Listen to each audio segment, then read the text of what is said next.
బొంగు చికెన్ రుచి చూశారు కదా, ఇప్పుడు సోలార్ చికెన్ టేస్ట్ చేయండి. అయితే ఇది ఇక్కడ కాదండోయ్, థాయిలాండ్ వెళ్లాల్సిందే. థాయిలాండ్ లోని సిలా సుతారట్ లో ఈ చికెన్ ను తయారు చేస్తున్నారు. భూతద్దంతో నిప్పు పుట్టించినట్టు 1000 మొబైల్ మిర్రర్లతో నిప్పు రాజేసి చికెన్ వండేస్తున్నాడు ఇక్కడి వ్యాపారి. సూర్యుని నుంచి వచ్చే బలమైన కాంతిని ఆ అద్దాలపై పడేలా చేసి దాని ద్వారా వచ్చే వేడితో చికెన్ ను తయారు చేస్తాడు. ఈ కాంతి సామర్థ్యం 300 డిగ్రీల సెల్సియస్. ఒకనాటి బస్సు ప్రయాణమిచ్చిన ఆలోచనతో ఇలా తయారు చేయడం నేర్చుకున్నాడు. 20 ఏళ్ల క్రితం అంటే 1997లో ఓసారి బస్సులో వెళ్తున్నప్పుడు బస్సు అద్దాలపై సూర్యకాంతి పడి అది కాస్త రిఫ్లెక్ట్ అయి శిలా ముఖంపై పడింది. అది కాస్త మంట పుట్టించింది. అదే సోలార్ చికెన్ ఐడియాకు పురుడు పోసింది. పావు గంటలోనే చికెన్ వండేస్తున్నాడు. కేజీన్నర చికెన్ వండుతున్నాడు. తాను రూపొందించిన లోహయుక్తమైన అద్దాలు సూర్యకాంతిని శోషించుకుని సుమారు 312 డిగ్రీల సెల్సియస్ వేడిని ఉత్పత్తి చేయగలవని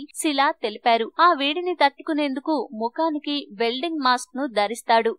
ఈ వీడియో మీకు నచ్చితే లైక్ చేయండి, అందరికీ షేర్ చేయండి, కానీ సబ్స్క్రైబ్ చేయడం మాత్రం మర్చిపోకండి.